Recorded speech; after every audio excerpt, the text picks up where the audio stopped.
भाव योगी संत हमारे सद्गुरुदेव, इनके भावों के प्रवचन जब हम सुनते हैं, चिंतन करते हैं, धारण करते हैं, तो सद्गुरुदेव अपना कार्य शुरू कर देते हैं। क्या कार्य शुरू करते हैं? हमारे हृदय की भूमि जो बंजर पड़ी हुई थी उसको उर्वरा बनाते हैं, उपजाऊ बना देते हैं उसको। क्योंकि उपजाऊ भूमि में जब कोई बीज डाला जाता है तो वो अंकुरित होता है। बंजर भूमि पे कितना भी बीज डालो, कितना भी सिंचन करो, वो हमें कुछ भी नहीं देगी। तो गुरुदेव के जितने भी प्रवचन वो भावयुक्त प्रवचन है,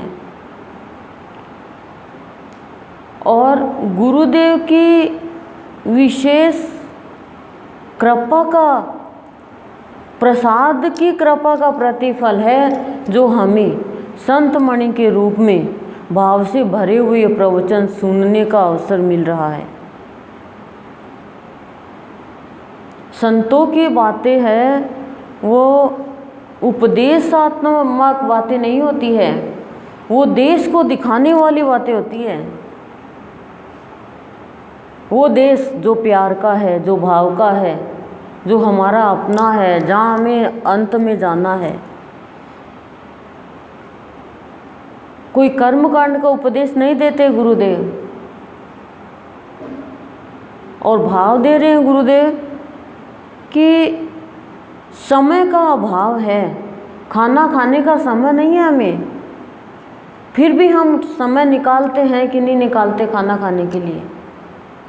कहने का तात्पर्य, समय अभाव होने के बावजूद भी हम भोजन करते हैं, हमें पता है भोजन जरूरी है। उसी तरह है संत मणि के प्रवचन भी हमारे लिए आवश्यक होने चाहिए। क्यों?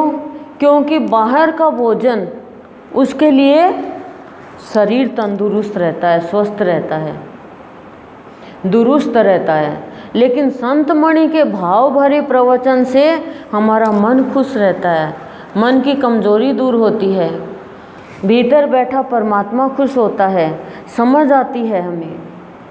लोग समय निकालना पड़ता है, और इतना हमारा ध्यान होना चाहिए कि मुझे संत मणि का भोजन प्राप्त करना है।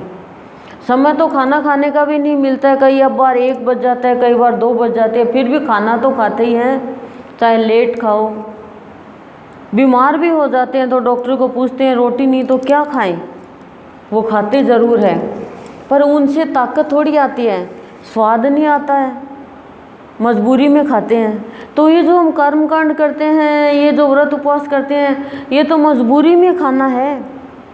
वास्तविक भोजन तो संतों के प्रवचन है। कितना बताया आज गुरुदेव ने विचारों के लिए, कितना अच्छी तरह से खुल के बताया है। और जब संत मणि के भाव भरे प्रवचन को हम धारण करेंगे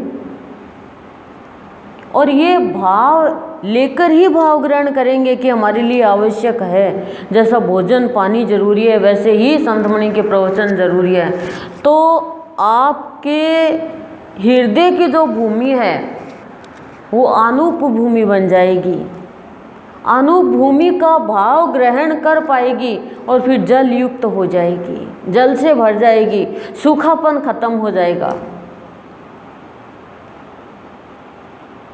फिर उसमें भक्ति का बीज वपन करोगे तो समय अनुसार वो एक वृक्ष का रूप बन जाएगा, और वृक्ष का रूप बन जाएगा तो सबको फल प्रदान करेगा वो। ये भाव क्या है? ये भाव है भक्त की भूमि अनूप भूमि, सजल भूमि बन जाती है, जलयुक्त भूमि बन जाती है संत मणि के भावों के प्रवचन से, और तब ये भक्त और भगवान के मिलन का भाव दर्शा रहा है। जब कोई आपस में सहेली मिलती है तो कितनी अंदर से हरी हो जाती हरि का मतलब भगवान में, लेकिन नहीं, वो नहीं है। हरि का मतलब खुशियाँ आती है, अरे कितने दिन से मिले थे, मैं तो तेरे को पहचान ही नहीं पाई, मैं तो तेरे को समझ ही नहीं पाई कि तू वही है क्या, देख छोटी सी कैसी लगती है, कितनी बड़ी हो गई। लड़का कोई छोटा देखा बड़ा, अरे तेरे तो दाढ़ी मूछ आ गई है, तेरे तो ऐसे हो गया, बड़ा हो गया। ऐसे ही भक्त और भगवान का मिलन होता है, लेकिन कब मिलन होता है? जब हृदय की भूमि उर्वरा हो जाती है, उपजाऊ हो जाती है, अनूप युक्त सजल युक्त हो जाती है, जल से भर जाती है, जब वो सबको फल प्रदान करता है वृक्ष बन के। हम क्या देते हैं? एक पेड़ अच्छा हमसे कितने फल देता है, हम तो मार्केट में जाके खरीद के ले आते हैं, या कहते हैं खेतों के हैं। तो हम भी तो सत्संग के खेत में से और फल बने, हम वृक्ष बने, ताकि लोग हमसे प्यार ले, भाव ले, आनंद ले, शांति ले, श्रद्धा ले। नहीं तो हम क्या बने हुए हैं? कैक्टस बने हुए हैं, कांटे दे रहे हैं, दुख दे रहे हैं, चिंता दे रहे हैं, लोगों को अभाव दे रहे हैं, बुराई दे रहे हैं एक दूसरे को। रस कहाँ दे पा रहे हैं हम? वो जल युक्त भूमि, रस युक्त भूमि है। तो हम एक दूसरे को प्यार बांटे, भाव बांटे, प्यार का फल, भाव का फल, ये देना है हमें। पर वृक्ष बनेंगे तभी तो देंगे, छोटे से पौधे के थोड़ी फल लग जाएगा। और उसके लिए आपको संत मणि के भाव भरे प्रवचन ध्यान से सुनने की ज़रूरत है कि ये मेरे मन का भोजन है, मुझे वृक्ष बनना है। तभी हमारा सुनना भी सार्थक होगा, बैठना भी सार्थक होगा, और जीवन हमारा उल्लासमय हो जाएगा गुरु की कृपा से। ओम शांति ही शांति ही प्रशांति।